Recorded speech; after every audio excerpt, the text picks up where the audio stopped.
Hello and welcome to the Be Glad movement. My name's Pollyanna and I'm on a mission to bring you as many stories as possible of good coming out of bad and reasons to be glad.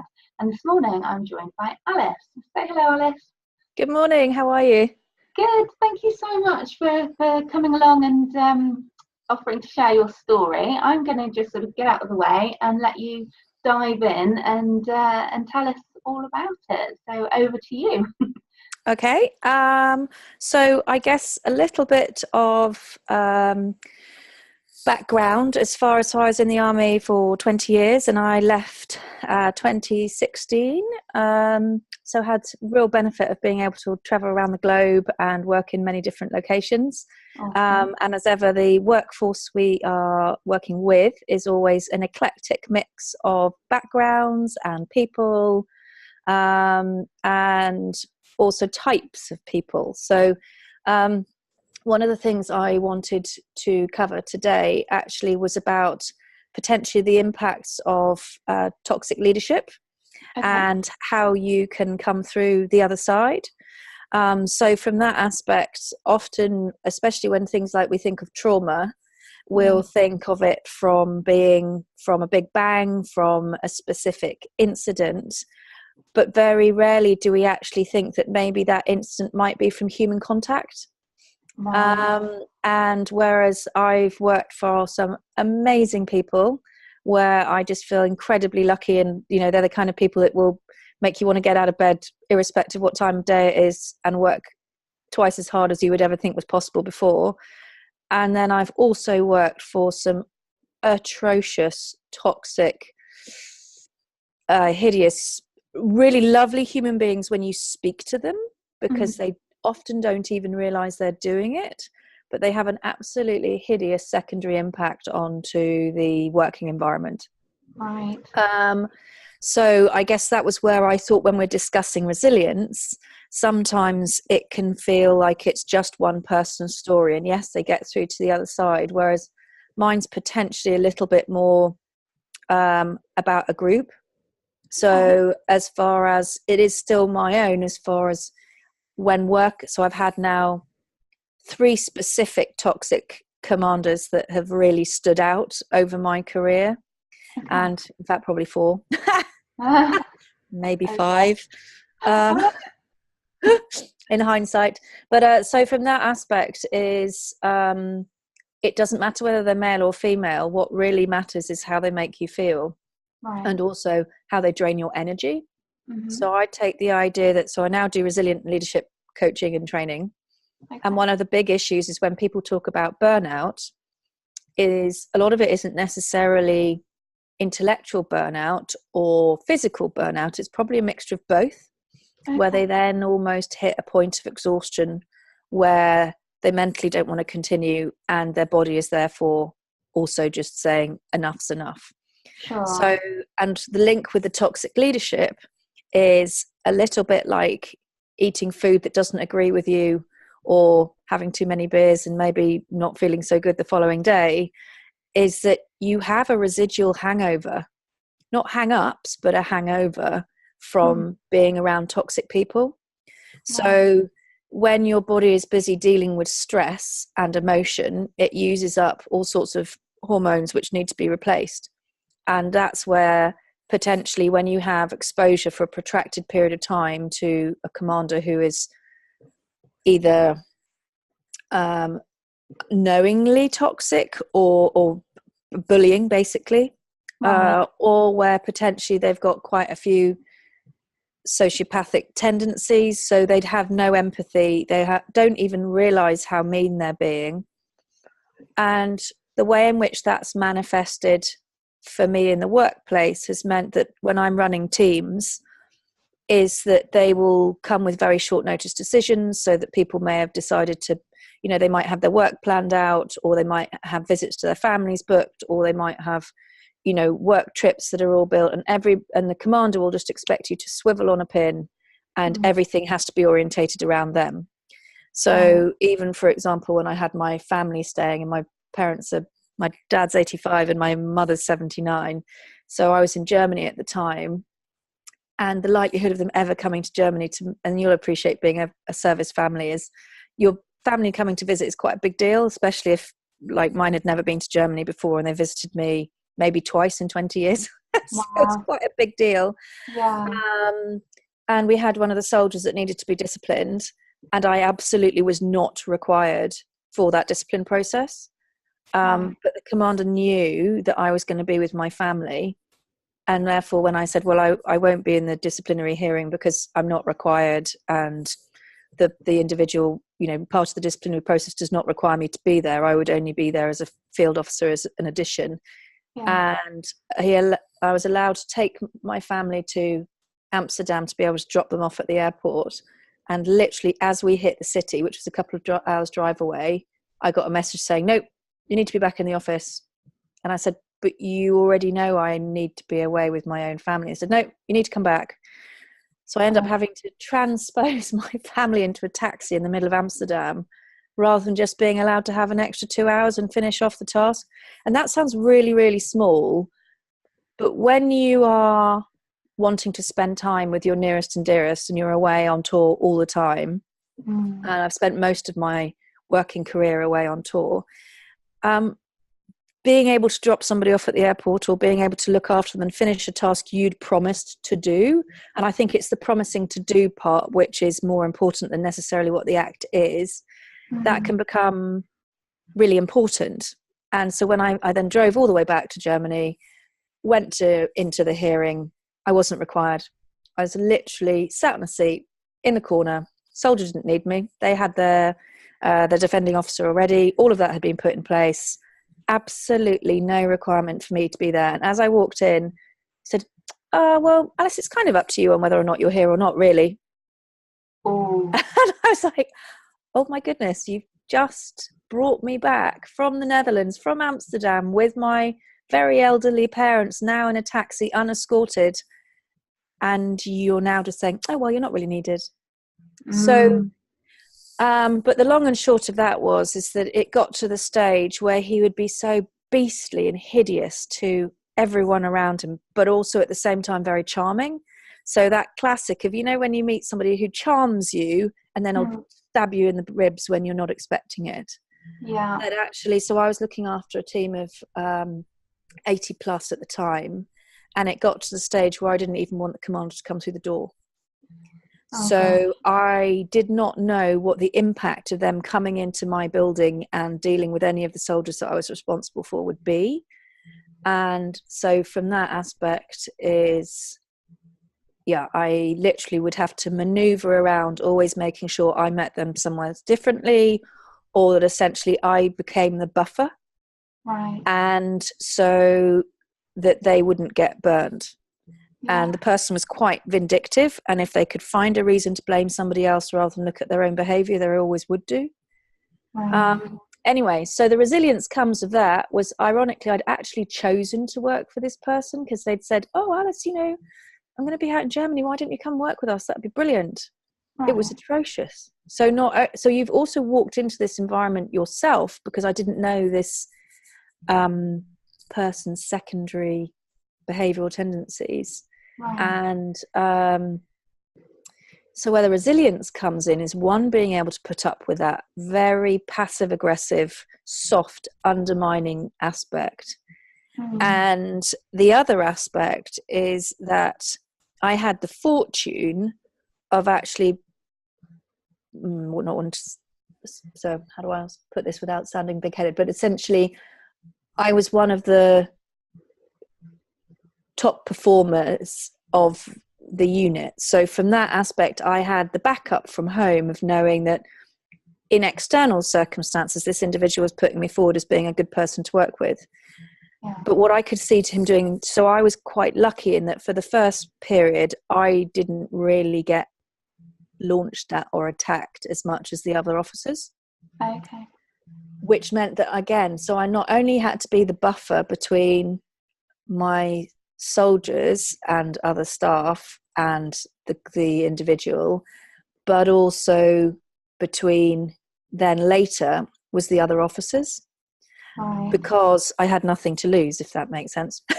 I guess, like a lioness protecting their cubs, was the idea of allowing this abhorrent behaviour into our environment. I would rather absorb it myself. Sure. But honest, that must have been really exhausting for you. Yes. So that's where the exhaustion comes, absolutely. Oh my goodness. But the resilience, where the good side of that story is that, ironically, that's probably driven me now to be doing the leadership and resilience training, is because I never, ever, ever want to see anyone having to go through that. And the other soldiers and officers that actually, after they'd had exposure to that abhorrent behaviour, a lot of them have left. And actually, to be fair to them, I see them occasionally, or you hear from them occasionally, they are now doing brilliantly. Okay. So when people talk about the fact that you have to really get to the bottom of depravity and despair, is you've seen really how subtle and small activities can undermine a team, and also that it's really not required. So then the flip side of that is you also can then learn that the little aspects of how to run a team, of how to get people to bond together, of showing some empathy, of asking somebody how they are, can really make a difference. And I hope, from what I can gather, we've now got one of the team is one of the entrepreneurs to watch in Edinburgh in Scotland this year. Another of the guys has set up an international security and risk company. And I hasten to add, these are all the juniors. This is not any of the officers. This is all the junior NCOs, which is phenomenal. And quite a few of the others are now on the international training circuit, teaching intelligence applications and doing other amazing work, and all doing really, really well. And when you chat to them and you look at the adversity as the strength you need to be an entrepreneur, the adversity you can have when you're leaving the forces, and then what you need to be able to go into different workplaces, different cultures, different communities. All of the guys have done so phenomenally well. And I hope part of that is because they've seen what happens when strong-willed people, but with a questionable intent or a very personally orientated intent, are allowed to do what they like. So the good aspect of that is all of the guys, whenever I see them, are now very orientated about what they can offer back, looking after those around them. They've really seen the secondary impacts of what happens when you don't look after people. And I hope also this positive side of that you can make a difference. So again, whilst I was trying to buffer them, they would then help provide buffers for each other. So it was very much like a kind of onion circle of being able to almost like protection from internally rather than protection from the Taliban. Yeah. Oh, gosh. And I hasten to add, during this period, they were all deploying. So every single one of those individuals had a deployment during the period they were with us. So the idea that it's more stressful inside camp than it is on tour is totally crazy to me. Totally crazy. And so I got asked one day, I said, my sergeant major said, right, so Mum, how many people is the minimum when he first arrived? He said, what's the minimum we want to have on camp? And I said, the minimum is none. He said, what? I said, well, up to you whether or not you want to be here. I said, but none of the rest of us want to be here. So one of the coping strategies was also getting us into the mountains, getting people on tour, doing loads of training. So proactively filling the time with constructive activity that supported the army, still supported people's personal development, but also got them out of that toxic environment for as long as possible. Or when they were home, putting them with their families into, good activities. So I guess from the resilience perspective is a little and often being kind to each other, looking after each other, taking time out, watching each other. So we did lots of mental health discussions and resilience, which unfortunately got switched off after I left, which was a real shame. But we had this amazing guy who was a Rastafarian from Brixton. And so he had these massive dreadlocks and drove around in a big old Volvo estate car that looked like it was on its last legs. But of course, because he was such a contrast to the normal military person, that meant that actually he was perfect to come in, and we'd get the whole company together and just get them to talk through what could create stress, how to look after each other. Is somebody being ratty? Is somebody not able to communicate like they would normally? Therefore, look secondary into that. What's going on at home? What's going on in their personal lives? How are they coping with their work schedule? You know, what's going on inside their mind? And to be fair, of course, the blokes didn't sit down and go, oh yeah, that's brilliant. But they all turned up. Right. Not they had much choice, but yeah, they all had. But in hindsight is, you know, that's one of the things I've really missed at other units and now into Civvy Street, is that open discussion about what creates the stress factors for us. How do you then overcome them? What to look for in each other, so that actually if you catch somebody before they're at the point of exhaustion, so much easier to help bring somebody back. Sure. In comparison to, you know what it's like, by the time you've keeled over at the end of the day or at the end of a long busy period, it takes you quite a bit of time to recuperate. If you'd actually just taken that little bit of rest beforehand, if you'd had that chat on the phone with somebody that you know that can be supportive, then you would never have got to that breaking point. Exactly. And that's the interesting piece I do now, is especially with companies and people setting up their own businesses, is helping them, trying to work out where you are on the camera, work out where the breaking point is, and then make sure that we start putting in the coping mechanisms here, so that they never get to the breaking point, and that they can actually recognize, oh, I'm starting to get close to there, and bring themselves back. So I guess that's my resilience piece for today, is never underestimate how looking after someone else will actually make a big difference, and also it will help look after yourself in the longer term too, because irrespective of how dreadful that human being was, I know that as a team, whenever we are in contact, ironically that's probably what bonds us. You know, kind of 3 or 4 years later. And even some of the officers left with, you know, hugely battered by this abhorrent human being. And I now see them thriving. Their businesses are thriving. I've bounced back is such an understatement. I know how much they've had to work to get there. Yeah. So when people talk about bouncing back too, is never underestimate how long that might be. Right. Sure. You know, that might be several years, but when people say, oh yeah, I'm back on form, or yeah, I bounced back, nobody talks to you about the fact that's 2, 3, 4 years later. Right. And it's literally, so I posted something on Facebook yesterday, which was essentially reasons to stay alive. Okay. And one of them is that you never know who you're going to meet tomorrow. Right. Yeah. And so you might be able to help them, or they might be able to help you. But for a lot of the guys, it was literally that bad that we were having to do discussions about how to keep them mentally safe and okay around such toxic individuals. Sure. So there we go. I love it. It's a great story. It's I love what you're saying about how that bad situation or that bad person has made you guys bond more so because you lived through it together.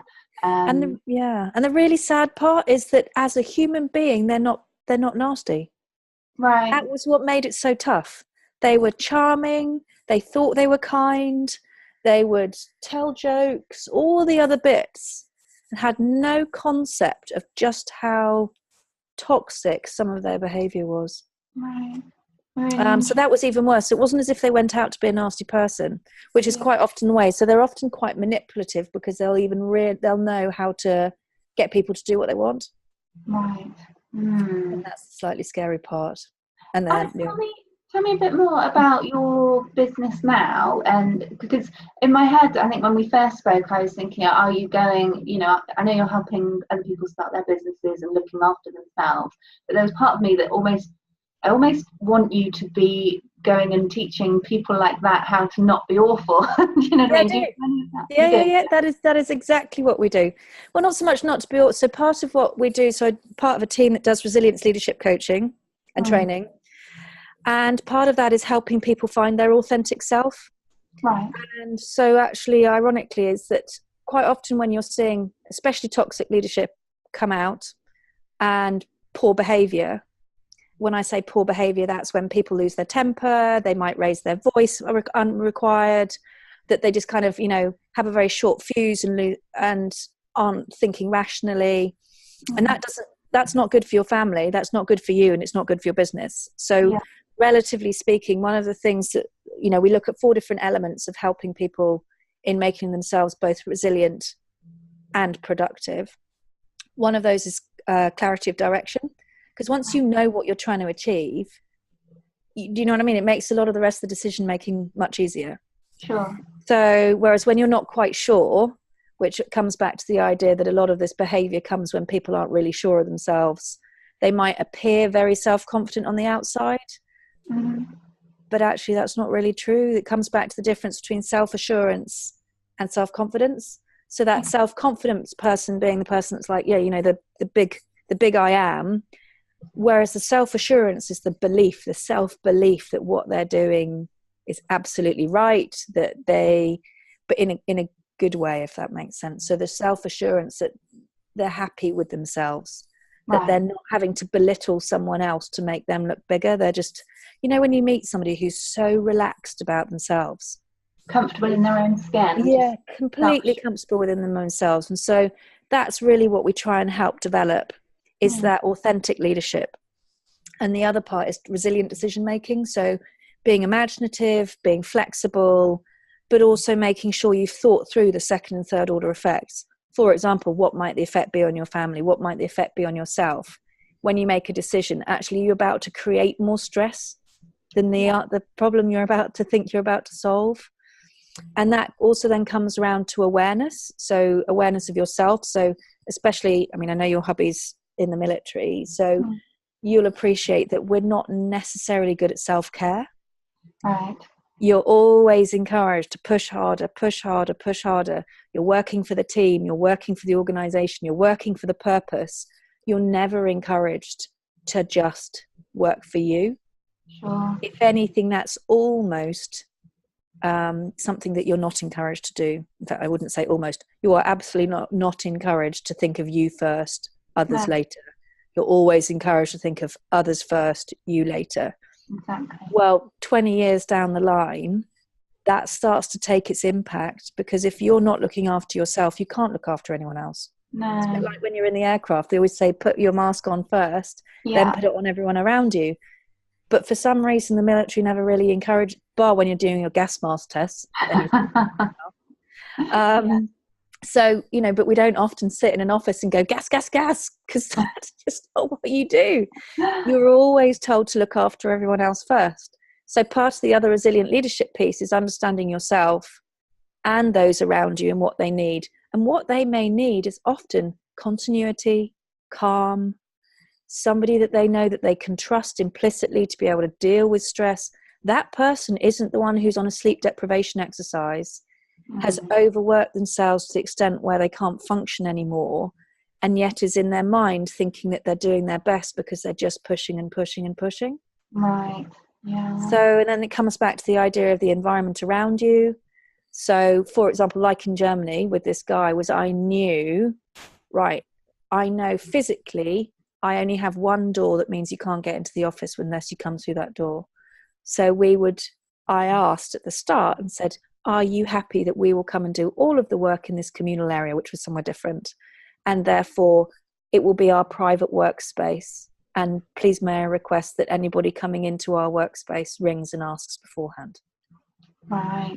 So it was and of course, why would anybody think that's odd? They wouldn't. They go, yeah, of course, no problem, I'll just give you a bell before I pop across.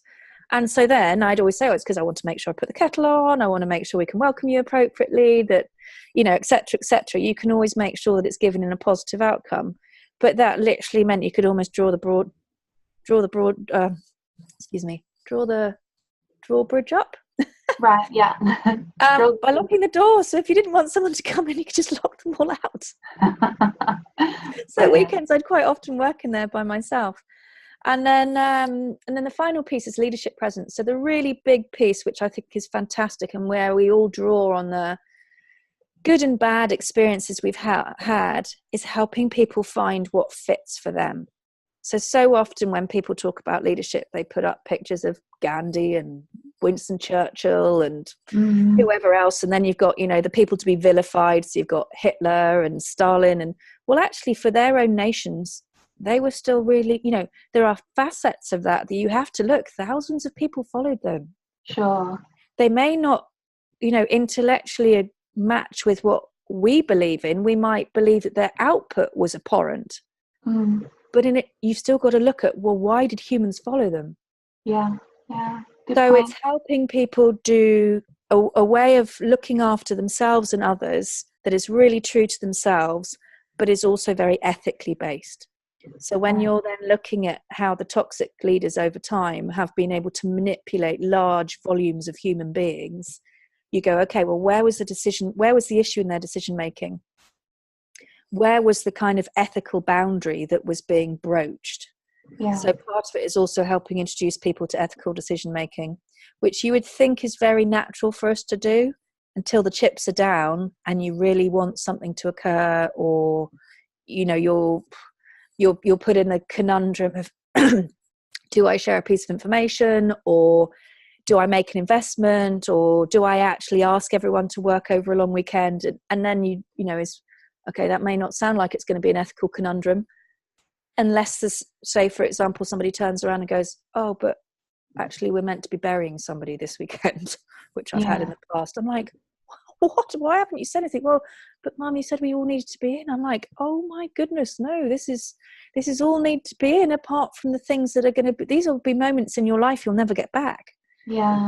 So it's helping people actually realize that as commanders, irrespective of whether that's running your own household, running a small business, or running a massive conglomerate, is you all have that responsibility to look out for each other and to encourage others to look out for themselves.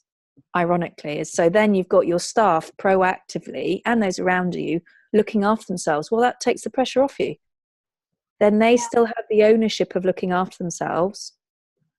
And similarly, we then with the commanders or the leaders, you know, be it team leaders or the CEOs of businesses, is saying, right, you have the responsibility to look after yourself, which for most of them, they're so busy focusing on their business, they forget to focus on themselves, on the fact that if you don't look after yourself, there is no business. That, you know, you'll start to make poor decisions, you'll start to behave erratically with staff, well, in which case that starts to undermine all the good work and intentions that you have.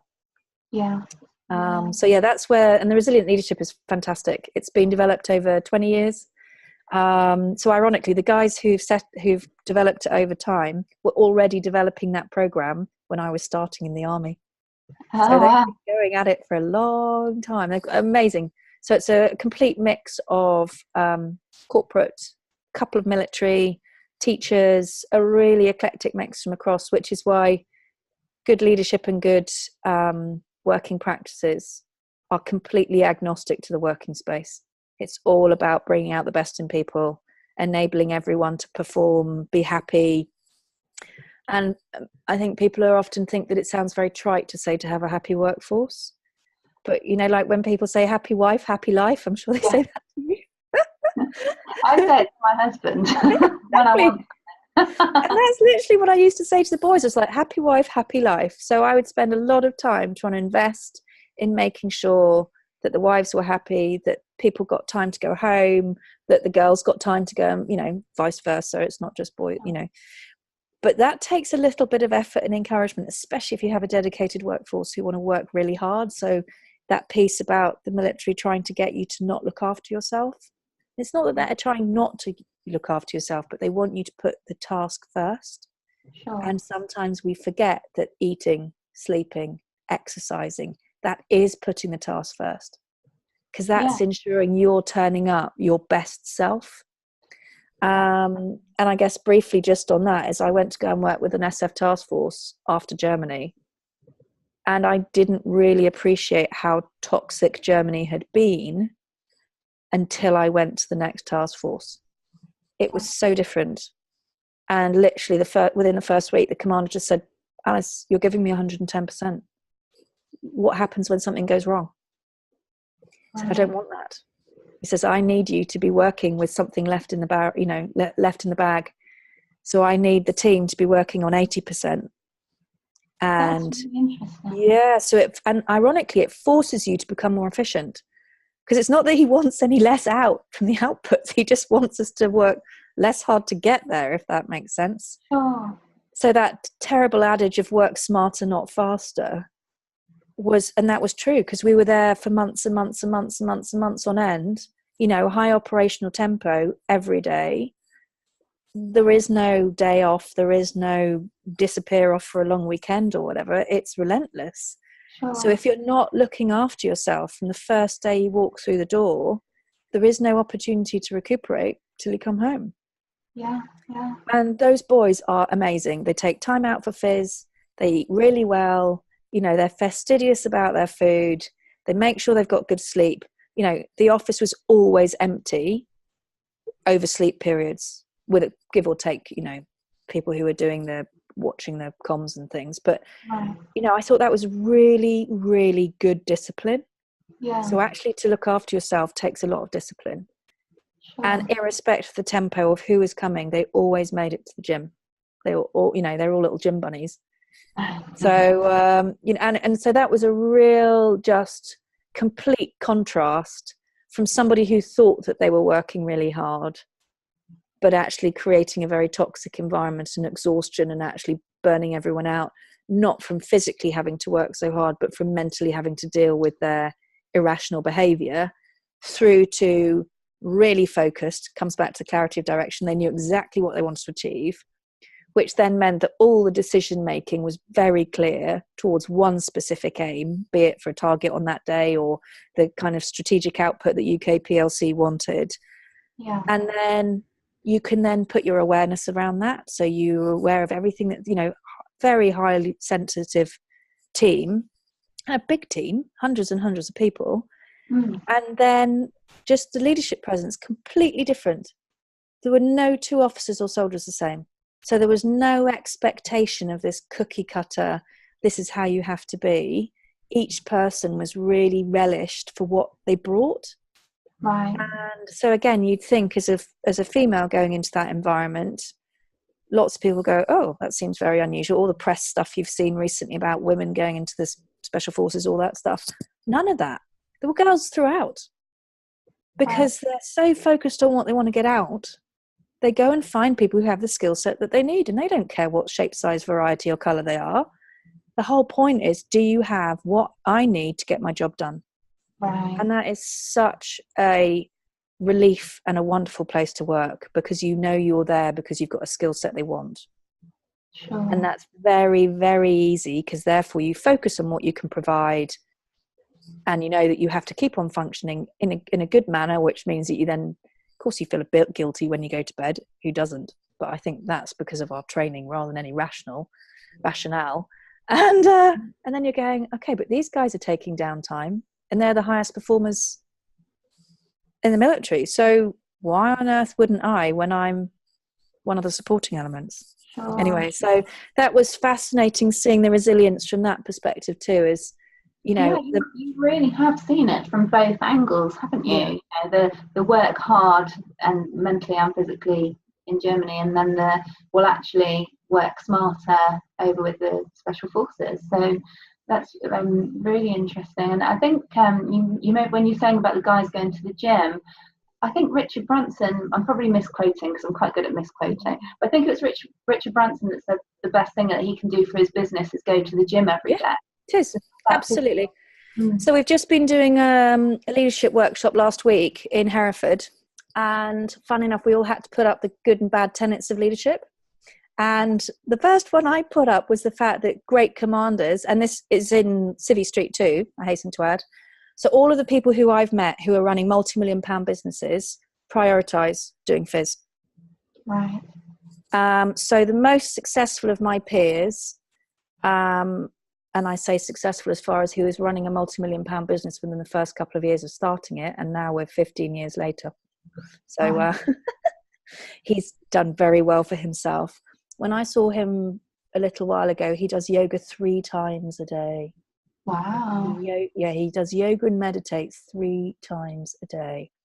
And he's a really highly accredited polo player, and and he runs this financial multinational business. Because and similarly, I was in India a couple of weeks ago, helping teams grow. So they have what they call is what do they call them? Gazelles. So gazelle companies are basically ones that want 10 times growth a year. Okay. And a unicorn is one that's been a self-made company that's over £1 billion. I've never heard of these terms before. No, me neither. Gazelles and unicorns. And it was such an eye-opener. And basically I was on a workshop package helping provide the workshops with this guy who does, and it's called the Gazelle training program. Have a look at it. It's based from some research done by a guy at MIT in America. So they call them the Rockefeller habits. So it's all about how to grow your business.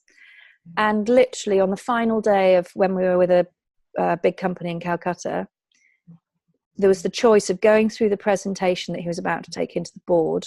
This is the lead of this company, or that he would normally be doing his yoga and meditation at that time. And I said, well, I'm going to I'm really sorry, I've got a flight, so I can't change. And he said, well, Alice, I'm just really reticent to give up. That's my yoga and meditation time. And I said, well, don't change that. You do that. And literally, he's like an intellectual juggernaut, if you know what I mean. He's just like so focused. Once he's had that time in the morning, I was like, this is such a good example for me to see that actually so they talk about sprints and the idea that you can focus for about an hour and a half. So you do a sprint of when you've got a task to do. So you literally switch off all comms, you take down all the notifications, you focus 120% on that 100 for an hour and a half, and then you just take a step away, go and have a break, walk around, be able to have a rest for maybe 15 minutes or so, and then you can go back. But the idea is that rather than doing a trickle of work all the way through the day, you've broken your tasks up. And that's where things like doing an exercise, eating well, and doing the meditation and things really helps focus the brain and focus the mind, because it's helping you actually clear, ready for then going on to do the next task. But it's fascinating seeing it actually working. Yes, because I think a lot of us know this stuff, but actually putting it into practice is literally we'd been doing interviews all day, and I was there to interview the C-suite, all of the executive team, and see how they could improve their performance. And when we get to the end of the day, I thought, oh, well, naturally, I would normally be going for a debrief with the rest of the guys that sat in the meetings with me. No, not at all. No, Alice, it's our hour now. Hour for what? It's our gym hour. So we walked. So I was like, okay, great. But there was absolutely, you sign on the contract that you will do an hour of the gym. But of course, what that then meant was we all went and cleared our minds rather than being stuck in the train of what we'd already been talking about all day. We all went and did some exercise, refreshed the mind, rebooted, had a shower, then came down for dinner to be able to discuss it together, and just were able to have actually assimilated all of that information rather than going straight into analysis, having been in the meetings all day. And I thought, I've read about this. I know when I've got time it works, but how often do I really, really invest in making sure that this happens?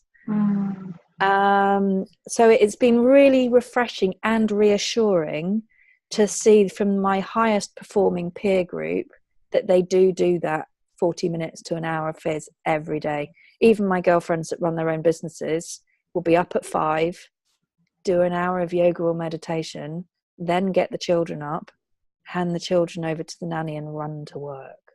Right. And I'm like, where do you get the energy? Amazing. Absolutely amazing. It's energy breeds energy, isn't it? Yeah. I've had a really good example of this. When I mean, I'm not a football fan, but when guys finish a game of football and the team that's won is all elated, and then the team that didn't win is like shattered. That energy is just and I know it myself. If I've been to the gym in the morning, I've got so much more energy for what I need to do next. In the morning, where I think, I haven't got time to the gym, I've got so much to do, and somehow it just sort of seems to take longer to slog through it all. So you're better off going to the gym and getting your get your metabolism going. But also, if one looks at it really quite basically, is you need oxygen to go to your brain for your brain cells to work. So if you're actually pumping your blood around your body and then you're getting a good oxygen flow, why wouldn't you perform better? Sure. But we forget those bits, if you know what I mean. We're so focused on just trying to get, like the hamster on the wheel, just get the next thing done. Exactly. That often we're like, oh yeah. Counterproductive in the long run, isn't it? Yeah. And then of course it affects your self-esteem and your body size and all that kind of stuff, and then that affects your ability to work too. Sure. Yeah. So, you get overtired, you start eating rubbish food, and then they've got that downward negative spiral. Absolutely. So there we go. Thank you so much for pleasure. Me. I really enjoyed chatting, and I know we could just do loads more chatting. So don't worry. I'll round the video up because I really enjoyed it. So thank you so much for your time. Pleasure, and thank you for letting me come on. Hey, my pleasure, definitely. If you like this video, please do hit the like and subscribe button and you'll get notifications when new videos are uploaded. If you've got a story that you'd like to share, please do get in touch. It doesn't matter if it's something similar to what somebody else has shared. I really do believe your story and your voice has the ability to help someone in their time of need. You can follow us on Instagram, Twitter and Facebook. If you search @BeGladMovement, you should be able to find us. And I look forward to seeing you in another episode. Many thanks.